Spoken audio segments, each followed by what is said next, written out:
ان الحمد للہ والصلاۃ والسلام علی رسول اللہ اما بعد۔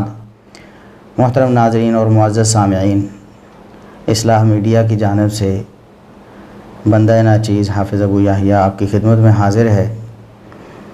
آج ہمارے معزز مہمان استاذ گرامی فضیلت الشیخ علامہ غلام مصطفیٰ ظہیر امن پوری حفظہ اللہ تعالی ایک دفعہ پھر ہمارے ساتھ ہیں۔ آج ہماری یہ جو مجلس ہے وہ دراصل سیدنا ابوبکر صدیق رضی اللہ عنہ اور دیگر صحابہ کرام کی ناموس کے حوالے سے ہے۔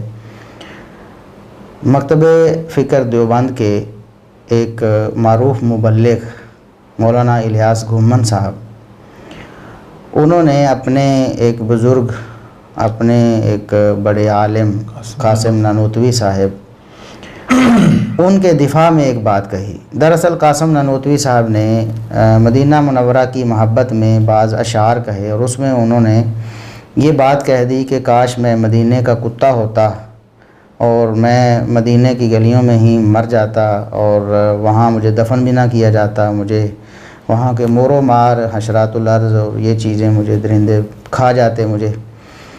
تو اس پر اہل حدیث علماء نے اعتراض کیا کہ دیکھیں یہ تو ایک غلو کی صورت ہے، جس طرح ہمارے بریلوی بھائی غلو کرتے ہیں، مدینے کے کتے بننے کی خواہش ظاہر کرتے ہیں یا غوث پاک کا کتا اپنے آپ کو کہتے ہیں، تو یہ ایک غلو پر مبنی سوچ ہے، تو اس سے رکنا چاہیے۔ اسی طرح قاسم نانوتوی صاحب نے بھی ایسی بات کہی ہے جو کہ مناسب نہیں ہے۔ اس پر اعتراض کا جواب دیتے ہوئے مولانا الیاس گھومن صاحب نے ایک بات کہی، کہتے ہیں کہ اگر ہمارے بزرگوں نے یہ بات کہہ دی ہے تو سیدنا ابوبکر صدیق رضی اللہ عنہ نے بھی اس سے ملتی جلتی ایک بات کہی تھی۔ حضرت مولانا قاسم نانوتوی رحمۃ اللہ علیہ کے ایک قصیدہ ہے، اور اس قصیدے کے میں 2 شعر پڑھتا ہوں جس پر اعتراضات کیے جاتے ہیں۔ حضرت فرماتے ہیں، امیدیں لاکھوں ہیں لیکن بڑی امید ہے یہ کہ ہو سگانے مدینہ میں میرا نام شمار، جیوں تو ساتھ سگانے حرم کے تیرے پھروں، مروں تو کھائیں مدینہ کے مجھ کو مور و مار۔ میری کئی امیدیں ہیں اور کئی خواہشات ہیں، سب سے بڑی خواہش یہ ہے کہ مدینہ کے کتوں میں میرا نام شمار ہو، سگانے مدینہ، میں زندہ رہوں تو مدینہ کے کتوں کے ساتھ مدینہ کی گلیوں میں پھروں، اور جب میں مر جاؤں تو مدینہ کے مور و مار، کیڑے مکوڑے سانپ، یہ مجھ کو کھائیں۔ اس پر ایک غیر مقلد نے اعتراض کیا، اور یہ اعتراض کلپ کی صورت میں سوشل میڈیا پہ گردش بھی کرتا رہا کافی عرصہ تک۔ اشکال کیا تھا؟ اللہ رب العزت فرماتے ہیں، لقد خلقنا الانسان فی احسن تقویم وَلَقَدْ كَرَّمْنَا بنی آدم۔ ہم نے انسان کو اشرف المخلوقات اور احسن المخلوقات بنایا ہے، سب سے خوبصورت اور سب سے معزز۔ لیکن دیوبند کے بانی، جن کو دیوبند اپنا سب سے بڑا سمجھتے ہیں، ان کو انسان ہونے پر آر ہے اور عیب ہے، اور وہ کہتے ہیں کاش میں انسان نہ ہوتا بلکہ کتا ہوتا۔ اس بندے کو انسان ہونے پہ آر محسوس ہوتی ہے اور تم ان کو اپنا امام بنا رہے ہو۔ ہم نے کہا اگر یہ اعتراض مولانا قاسم نانوتوی پر ہے تو یہی اعتراض پھر سیدنا ابوبکر صدیق رضی اللہ تعالی عنہ پر بھی کرو۔ وہ دراصل اپنے بزرگ قاسم نانوتوی صاحب کا دفاع کر رہے تھے، اور اس دفاع میں انہوں نے یہ کہا کہ سیدنا ابوبکر صدیق رضی اللہ عنہ نے بھی تو ایسی بات کہی تھی۔ تو اسی طرح یہ ہمارا گفتگو ہوگی انشاءاللہ اس حوالے سے کہ اپنے آپ کو غوث پاک کا کتا کہنا، مدینہ کا کتا کہنا، یہ خواہش ظاہر کرنا، یا اس سے ملتی جلتی کوئی خواہش کیا صحابہ کرام میں سے کسی نے کی، خصوصاً سیدنا ابوبکر صدیق رضی اللہ عنہ سے کوئی ایسی بات ثابت ہے؟ شیخ اس کے بارے میں آپ کوئی مدلل گفتگو فرمائیے، اور اس حوالے سے جو بھی دلیلیں وہ پیش کرتے ہیں ان کے بارے میں ہمارے ناظرین اور سامعین کو بتائیے۔ جی آپ صاحب جیسا کہ آپ نے فرمایا کہ اپنے بزرگوں اور اکابرین کا دفاع کرنا ہر ایک کا اخلاقی اور دینی حق ہے، اور کرنا بھی چاہیے، ہمیں بھی اور ہر ایک کو یہ حق حاصل ہے۔ مولانا الیاس گھومن صاحب نے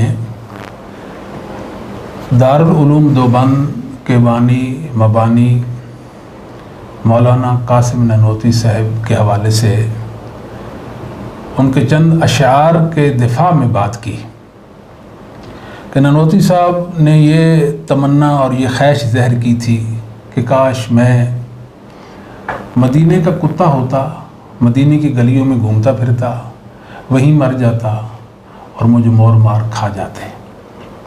چلیں یہ ان کا اپنا معاملہ تھا، اس حد تک تو بات سمجھ آتی ہے۔ تو گھمن صاحب نے نانوتوی صاحب کے دفاع میں جو بات کی ہے اور ان کا یہ جو غلو پر مبنی کہہ دیں، نظریہ کہہ دیں یا ان کا جو کلام کہہ دیں، اس کا دفاع یوں کیا کہ کنز العمال کے حوالے سے ایک اثر پیش کیا کہ سیدنا ابو بکر الصدیق رضی اللہ تعالی عنہ نے ایک چڑیا کو دیکھا اور کہا کہ تیرے لیے تو عافیت ہے، کاش میں مینڈا ہوتا، دمبا ہوتا، لوگ مجھے ذبح کرتے،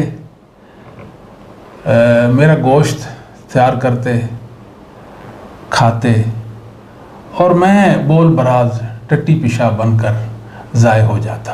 اور اس سے بھی زیادہ صریح عبارت کہ جہاں وہ خواہش کرتے ہیں کاش میں انسان نہ ہوتا، کنز العمال جلد نمبر 12 صفحہ نمبر 529 اور حدیث کا نمبر ہے 35,703۔ حضرت صدیق اکبر رضی اللہ تعالیٰ عنہ کے باغ میں داخل ہوئے، وَنَظَرَ إِلَىٰ عُصْفُورٍ، آپ کی چڑیا پر نظر پڑی تو فرمایا طُوبَىٰ لَكَ يَا عُصْفُور، اے چڑیا تجھے مبارک ہو، تَأْكُلُ مِنَ الثِّمَارِ، تو پھلوں کو کھاتی ہے، وَتَطِيرُ فِي الْأَشْجَارِ، اور پرندوں میں اڑتی ہے، لا حساب علیک ولا عذاب، اور قیامت کے دن تیرا کوئی حساب و کتاب نہیں ہوگا، واللہ لوددت انی کبش، اللہ کی قسم میری تمنا یہ ہے اے کاش کہ ابو بکر کوئی دمبا ہوتا، اس دمبے کو ذبح کیا جاتا، پھر اس کے گوشت کے ٹکڑے کیے جاتے، کچھ کا شوربہ بنا لیا جاتا اور کچھ کو بھون کر کھا لیا جاتا، اور پھر مجھے لوگ القونی عذرتاً فی الحش، یہ گندگی کے ڈھیر پر مجھے پھینک دیا جاتا، وَأَنِّي لَمْ أَكُنْ خُلِقْتُ بَشَرًا، اور کاش میں انسان ہوتا ہی نہ۔ یہ اثر انہوں نے کنز العمال کے حوالے سے پیش کیا۔ کہتے ہیں اگر قاسم نانوتوی صاحب نے اپنے آپ کے حوالے سے یہ خواہش کی کہ میں مدینے کا کتا ہوتا تو کیا ہوا، ابو بکر صدیق نے بھی تو مینڈا ہونے کی، دمبا ہونے کی خواہش کی ہے۔ تو ہم سمجھتے ہیں کہ شاید یہ بات مناسب نہیں تھی کہ سیدنا ابو بکر صدیق رضی اللہ تعالیٰ کو درمیان میں لانے کی یا صحابہ کے معاملہ کو یہاں لانے کی۔ پہلی بات تو یہ ہے کہ یہ اثر ثابت ہی نہیں ہے۔ نمبر 2، اگر یہ ثابت ہو جاتا تو کم از کم چلے، وہ اتنا کہتے ہیں ہمارے بزرگوں نے کہا کہ میں مینڈا ہوتا، تو ہمارے اکابر میں سے ابو بکر رضی اللہ تعالیٰ نے بھی پہلے کہا تھا کہ میں مینڈا ہوتا، یعنی مینڈا ہونے کی خواہش چلے یہ ایک تو ہوئی نا جی اب سب بات کہ اس طرح کی بات تو کوئی سنی جا سکتی تھی، مگر وہ کہتے ہیں کہ میں مدینے کا کتا ہوتا۔ جی جی سیدنا ابو بکر صدیق رضی اللہ تعالیٰ تو کچھ بھی نہیں کہتے ہیں۔ یہ جو اثر گھمن صاحب نے کنز العمال سے پیش کیا ہے، تو ہم افسوس اس بات پہ ہے کہ وہ ایک دورہ کراتے ہیں اور دورے کے دوران انہوں نے یہ بات کی ہے۔ اچھا، یعنی کہ علماء کو تو وہ دورہ کرواتے ہیں جی طلبہ کو، جی تحقیقی دورہ ہوتا ہے، تو تحقیق تو کرتے نہیں ہیں، ہم تو یہ کہتے ہیں ان کو تحقیق کر لینی چاہیے تھی۔ یہ جو اثر ہے یہ ابن ابی شیبہ کی المصنف میں آتا ہے، اور اسی طرح امام حناد رحمہ اللہ تعالی جو ہے ان کی کتاب ہے الزہد، اس میں بھی آتا ہے، امام بہقی رحمہ اللہ کی شعب الایمان میں بھی ہے، اور حافظ ابن فتحوی کی الوجل میں یہ اثر موجود ہے۔ اگر اس کو استنادی حیثیت سے دیکھا جائے تو یہ جھوٹا ہے۔ سیدنا ابو بکر رضی اللہ تعالیٰ کا یہ کہنا کہ میں مینڈا ہوتا قطعاً یہ ثابت نہیں ہے، یعنی کسی طرح یہ درست ہی نہیں کہ آپ کی طرف یہ منسوب کیا جاتا اور بطور دلیل اپنے بزرگوں کے دفاع میں اس کو پیش کر دیا جاتا، یہ بالکل صحیح نہیں ہے۔ پہلی بات تو یہ ہے کہ اس میں ابو معاویہ الزریر راوی ہے جو کہ مدلس ہے اور بصیغہ عن روایت کر رہا ہے. اس کا استاد جو جویبر بن سعید الازدی ہے، اس پر جمہور ائمہ حدیث نے سخت جو ہے نا وہ جروح کر رکھی ہے. یعنی یہ کذاب اور متروک راوی ہے، اور ایسا راوی ہے کہ جس کے حوالے سے ادنا کلمہ توثیق بھی ثابت نہیں ہے. جی صحیح. کسی نے کہا یہ ضعیف ہے، کسی نے کہا یہ متروک ہے، کسی نے کہا یہ کذاب ہے، یعنی جھوٹا انسان ہے. جی جی اور اس کا جو استاد ہے ضحاک بن مزاحم، جی جی وہ جو ضحاک بن مزاحم ہے وہ سیدنا ابو بکر صدیق سے روایت کرتا ہے، اور وہ صغار تابعین میں سے ہے. اس کو سیدنا ابو بکر رضی اللہ تعالیٰ سے سماع و لقاء بھی نہیں ہے. جی یعنی یہ اثر ایک تو منقطع ہے، منقطع ہے. جو ویبر کی وجہ سے یہ جھوٹا بھی ہے، اور یہ مدلس بھی ہے کہ اب ابو معاویہ زریر جو ہیں اس کی تدلیس بھی ہے. پھر علامہ عینی نے عمدۃ القاری کے اندر لکھا ہے کہ ضحاک بن مزاحم جو ہے جمہور ائمہ کے نزدیک، ائمہ حدیث کے نزدیک یہ ضعیف ہے. اچھا. اب ظاہر ہے گمن صاحب کو تو اپنے بزرگوں کی ہی تحقیق قبول ہوگی نا. ہم تو یہ کہتے ہیں کہ ضحاک جو ہیں یہ حسن الحدیث ہیں، اور جمہور نے ان کی توثیق کر رکھی ہے، نہ کہ تضعیف کی ہے. اپنی اپنی ایک تحقیق ہے. بہرحال ان کا سیدنا ابو بکر رضی اللہ تعالیٰ سے لقاء و سماع نہیں ہے. تو یہ کیسے کہہ سکتے ہیں ایک انسان جس نے ابو بکر رضی اللہ تعالیٰ سے سنا نہیں، ان سے ملاقات نہیں کی، ان کا زمانہ نہیں پایا، ان کی صحبت اور مجلس اختیار نہیں کی، وہ ان کی خواہش کیسے ہمیں بیان کر سکتے ہیں؟ سوچیں. اور پھر ان کا جو شاگرد ہے وہ جھوٹا ہے، اور ان کا جو شاگرد ہے وہ مدلس ہے. تو ایسے اثر جو ہے اس کو بنیاد اور دلیل بنا کر اپنے بزرگ کے دفاع میں جو پیش کیا ہے یہ بالکل صحیح نہیں ہے. ہم تو اس بات پہ حیران ہیں کہ دورہ جب کراتے ہیں کہتے ہیں جی تحقیقی ہوتا ہے، مسائل پر ہمارا جو ہے نا وہ ڈسکس ہوتی ہے، اس طرح کی بات. تو یہ تحقیق بھی تو ہونی چاہیے نا. محدثین کے اصولوں کے مطابق روایات کی پرکھ بھی ہونی چاہیے، ان کے صوت و سقم کے حوالے سے بھی معلوم ہونا چاہیے. تو ہم تو یہ سمجھتے ہیں کہ گمن صاحب کو قطعی طور پر یہ پیشی ہی نہیں کرنا چاہیے تھا، اور اب بھی ہم امید رکھتے ہیں کہ وہ ہماری ان گزارشات پر توجہ دیں گے انشاءاللہ، اور اپنے اس بات سے وہ رجوع کریں گے. بلکہ ان کو یہ موقف اور یہ بات اپنے علماء پر بھی پیش کرنی چاہیے، ان سے بھی مشاورت کر لینی چاہیے کہ یہ مجھ سے ایک بات ہوئی ہے تو یہ بات کس حد تک صحیح ہے. تو ہمیں یہ بھی امید ہے کہ علماء دیوبند جو ہیں وہ ضرور ان کی بہتر رہنمائی کریں گے اور ان کی اچھی نصیحت بھی کریں گے. دوسری بات جو ہے وہ انہوں نے ایک دوسرا اثر بھی پیش کیا. اچھا. وہ تاریخ الخلفاء سیوطی رحمہ اللہ تعالیٰ کی کتاب سے ہے. تاریخ الخلفاء کتاب ہے آپ سیوطی رحمہ اللہ تعالیٰ کی. حضرت علامہ سیوطی رحمۃ اللہ علیہ نے تاریخ الخلفاء میں ایک واقعہ نقل کیا ہے. حضرت معاذ بن جبل رضی اللہ عنہ فرماتے ہیں دخل ابو بکر حائطا، حضرت ابو بکر صدیق رضی اللہ تعالیٰ عنہ ایک باغ میں داخل ہوئے، اور وہاں آپ نے دیکھا کہ ایک پرندہ ایک درخت پہ بیٹھا چہچہا رہا تھا. صدیق اکبر فرمانے لگے طوبی لک یا طیر، اے پرندے تجھے مبارک ہو، تاکل من الشجر، تو درختوں سے کھاتا ہے، وتظل بالشجر، اور درختوں کے سائے میں رہتا ہے، وتصیر الی غیر حساب، اور تیرا کوئی حساب کتاب نہیں ہوگا. آگے فرمانے لگے یا لیت ابا بکر مثلک، اے کاش کہ ابو بکر صدیق بھی تو جیسا ہوتا. اور گمن صاحب نے وہ بھی ایسے ہی پیش کر دیا، اس کی سند پر توجہ ہی نہیں دی کہ یہ کہاں ہے. صرف متن پیش کر دینا کہ ایک چڑیا کو دیکھا اور کہا کہ چڑیا تیری بھی کیا بات ہے، تیرا کوئی حساب و کتاب نہیں ہوگا، تجھ پر کوئی عذاب نہیں ہوگا، کاش میں تیری طرح ہوتا. اچھا، یعنی اس اثر کے مطابق انہوں نے کہا کہ کاش میں چڑیا ہوتا. جی میں تیری طرح ہوتا، یہ میں چڑیا ہوتا. جی. تو یہ جو اثر ہے یہ امام ابن ابی دنیا رحمہ اللہ تعالیٰ کی جو کتاب ہے متمنین، المتمنین، تو اس کتاب کے اندر یہ اثر جو ہے یہ موجود ہے. تو یہ جو سند ہے یہ بھی جھوٹی سند ہے. اچھا جی. عمر بن واقد جو ہے یہ بالاتفاق متروک اور جھوٹا راوی ہے. اچھا کہ امام بخاری نے، امام ابو حاتم نے، امام ترمذی نے، امام ابن عدی نے، امام دارقطنی نے، امام نسائی نے، امام برقانی نے اور امام ابن حبان اور دیگر ائمہ حدیث اور جرح و تعدیل کے ائمہ نے اسے متروک اور کذاب کہا ہے، اچھا، متروک قرار دیا۔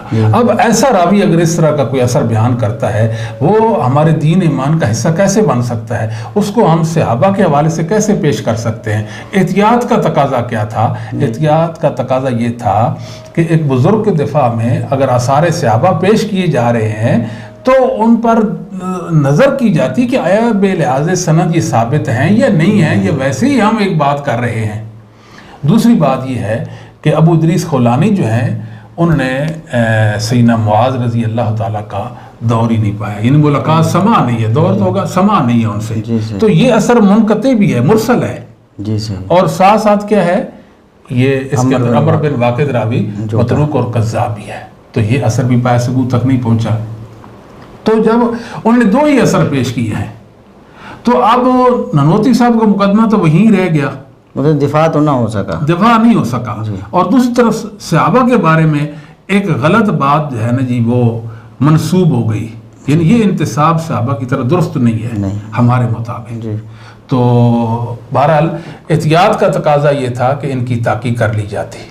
انہوں نے کہا کہ قاسم ننوتوی صاحب اور سیدنا ابو بکر کا ایک ہی معاملہ ہے، یعنی ایک معاملہ کیسے ہے کہ ننوتوی صاحب کہتے ہیں کہ میں مدینے کا کتا ہوتا، اور اس منسوب جو غلط منسوب اثر ہے ابو بکر صدیق سے، اس میں وہ کہتے ہیں کاش میں دمبا ہوتا، تو ایک جیسا کیسا معاملہ ہے؟ ایک جانور جو نجس العین ہے اور دوسرا پاک جانور ہے۔ آپ سب ایک اور بات بھی ہے کہ یہ جو فقہ ہے فقہ حنفی، اس میں کتے کو نجس العین بھی نہیں مانا گیا، یعنی وہ یہ کہتے ہیں کہ کتے کے بال، کھال، چمڑا اور اس کی چربی، گوشت، خون، اس کا لعاب وغیرہ، اس میں مطلب یہ چیزیں نجس ہیں، پلید ہیں، اور یہ جو ہے وہ کوئی نہیں، اگر ان کو دباغت دے دے تو یہ پاک ہو جاتا ہے، مثلا چمڑا اس کا دباغت دینے سے وہ کہتے ہیں پاک ہو جاتا ہے۔ اچھا، تو گوشت جی گوشت کے بارے میں عرض کرتے ہیں، تو نجس العین تو مانتے نہیں ہیں نا جی۔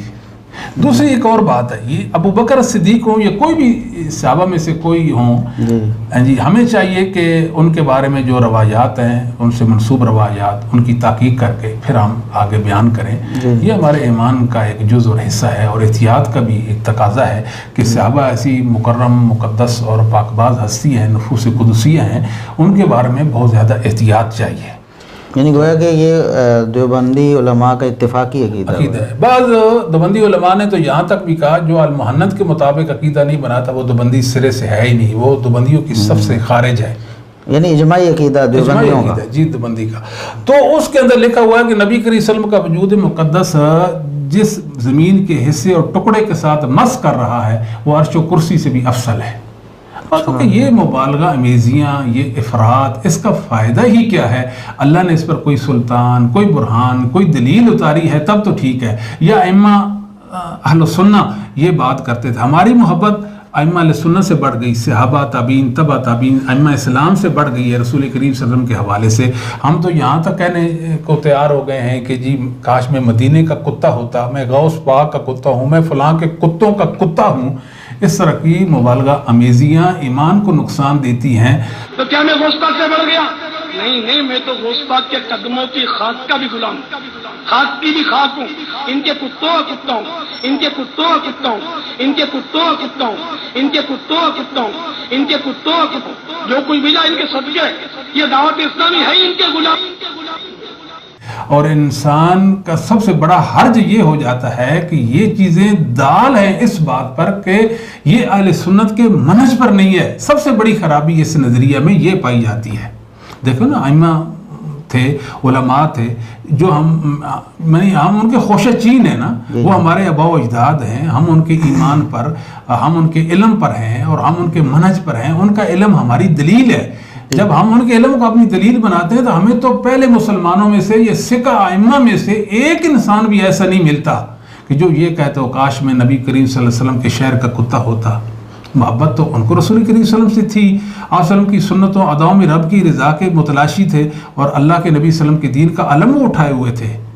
وہ اللہ کے پاکباز بندے تھے، چنیدہ اور پسندیدہ بندے تھے، اور اللہ نے خاص اپنے دین کے لیے ان کو پیدا کیا اور اپنے پاس بلا لیا۔ انہوں نے ایسی کوئی بات نہیں کہی ہے۔ تو ہم اس طرح کی باتیں جو ہیں وہ مبالغہ والی کیوں کرتے ہیں؟ مسئلہ تو یہ بھی ہے نا آپ صاحب، اللہ کے نبی جی سوری آپ صاحب معذرت کے ساتھ، اللہ کے نبی صلی اللہ علیہ وسلم کا فرمان ہے صحیح مسلم میں، حلق المتنطعون، جی غلو کرنے والے ہلاک ہو گئے، متنطعون کہ حد سے بڑھنے والے، اقوال و افعال میں کی جو حدود ہیں ان سے تجاوز کرنے والے برباد ہو گئے۔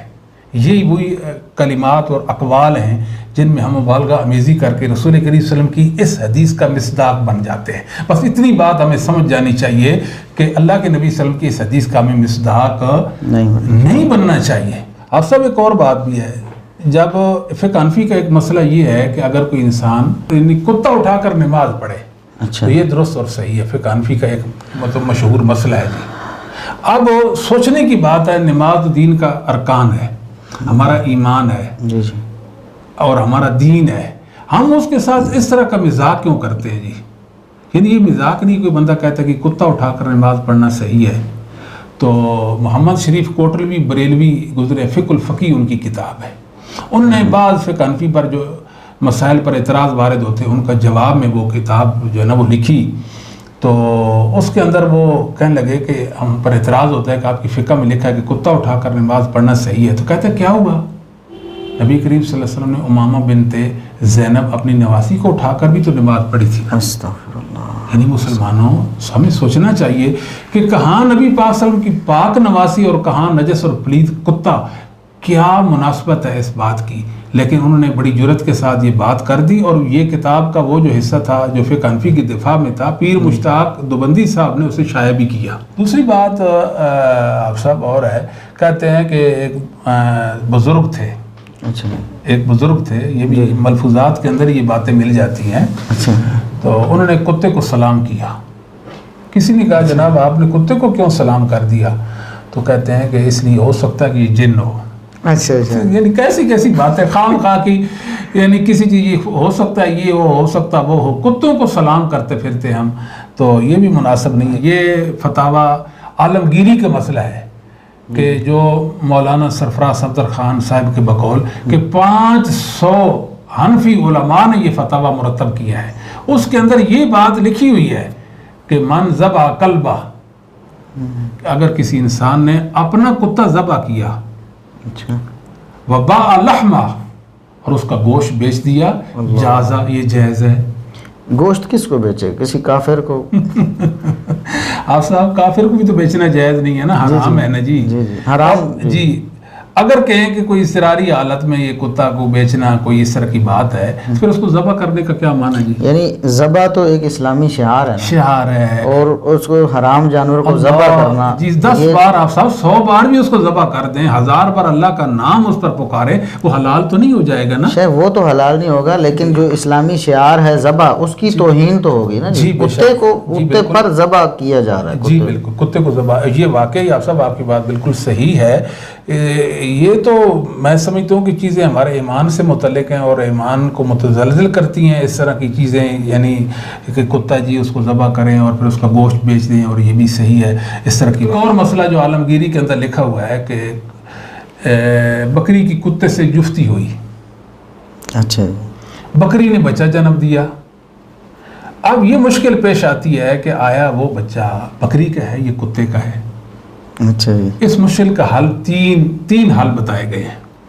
پہلے حل یہ بتایا گیا ہے کہ اگر وہ بکری کی طرح میں کرے تو بکری کا بچہ ہے، اور کتے کی طرح وہ بھونکے تو پھر وہ کتے کا بچہ ہے۔ اچھا، آپ میں بھی نہیں کر رہا، بھونک بھی نہیں رہا، آپ ایسا کریں اس کے سامنے پانی رکھیں، اچھا، اگر وہ بکری کی طرح پیتا ہے، بکری کا بچہ ہے، اور کتی کی طرح زبان کے ساتھ پانی جو ہے نا وہ اس کو لیتا ہے، جس کو ہم پنجابی میں کہتے ہیں لکنا، لگتا ہے، تو وہ پھر کتے کا بچہ ہے۔ اچھا، اگر پانی کے ساتھ یہ مسئلہ حل نہیں ہوتا اس کو آپ ذبح کر دیں۔ اس میں اگر اوجری نکلتی ہے تو بکری ہے، اوجری نہیں نکلتی تو پھر وہ کتا ہے جی۔ تو اکاڑوی صاحب نے ایک بہت بات جو ہے نا جی سخت بات کر دی، اللہ کے پاس چلے گئے، امین اکاڑوی، محمد امین اکاڑوی صاحب، یہ دیوبندی مکتب فکر کے بہت بڑے وہ مناظر تھے، ان کا مجموعہ رسائل ہے، اس میں انہوں نے یہ ایک منسوخ حدیث ہے صحیح مسلم کی کہ نبی کریم صلی اللہ علیہ وسلم نے فرمایا کہ نمازی کے آگے سے کتا یا عورت گزرے، جوان عورت جی، تو نماز جو ہے وہ ٹوٹ جاتی ہے۔ یہ منسوخ حدیث اعلی اعتبار کے اندر حافظ حازمی وغیرہ نے اسے منسوخ قرار دیا ہے. وہ اس حدیث کا مذاق اڑاتے ہیں. اچھا جی. مذاق کیا اڑاتے ہیں؟ وہ کہتے ہیں کہ اب ان کے الفاظ سنیں جی. اچھا. نبی کریم صلی اللہ علیہ وسلم نماز پڑھ رہے تھے. جی جی. سامنے کتیا تھی اور گدی تھی. اچھا. دونوں کی شرمگاہ پر آپ کی نظر پڑتی رہی. استغفر اللہ استغفر. یہ بات اکاڑوی صاحب نے مجموعہ رسائل میں ذکر کی ہے. آپ سب کیا روئیں جی، ہم تو روتے. یعنی یہ کتنی پریشانی کی باتیں ہیں. تو اب گھمن صاحب جو ہیں وہ کہتے ہیں جی کہ ہمارے بزرگ ننوتوی صاحب نے جو کہا کہ میں مدینے کا کتا ہوتا، یہ بالکل انہوں نے صحیح کہا، کیونکہ ہماری دلی ابو بکر صدیق کا وہ اثر ہے. وہ 2 اثر انہوں نے جو پیش کیے، ان کی حقیقت تو ہمارے بھائیوں نے وہ جان لی ہے، وہ جھوٹے ہیں اور ثابت نہیں. تو اکاڑوی صاحب کا دفاع کیسے کریں گے؟ وہ مطلب یہ بات جو انہوں نے کر دی کہ نعوذ باللہ، کسی حدیث میں تو ایسا ذکر نہیں ہے نعوذ باللہ، اور پھر نبی کریم صلی اللہ علیہ وسلم نماز پڑھتے ہوئے اس طرح ان کے بارے میں کہنا. جی بالکل، یہ قطعاً نامناسب ہے جی. تو اللہ سے دعا کرتے ہیں اللہ تعالیٰ ہمیں اپنے سچے دین پر قائم و دائم رکھے، محدثین اعظام کے منہج پر اللہ ہمیں قائم رکھے. آمین. اور اللہ ہمارے دین کی حفاظت فرمائے. آمین. جی تو انشاءاللہ العزیز آئندہ بھی ملاقات ہوتی رہے گی. آپ یہ سلسلہ باقاعدگی سے ہم نے شروع کر دیا. آپ صاحب کو اللہ جزائے خیر دے، اچھی کوشش کر رہے ہیں آپ، ان کے لیے دعا گو ہوں. اللہ تعالیٰ ان کے صلاحیتوں کے پاسبان ہوں اور روح القدس کے ساتھ ان کی مدد فرمائے، اور یہ اللہ کے دین کی بڑی کوشش کر جائیں. اللہ تعالیٰ ان کی ادنا کوشش کو تہمہ پہاڑ برابر کر دے. اقول قولی ھذا استغفر لی ولکم ولسائر المؤمنین والمؤمنات والمسلمین والمسلمات.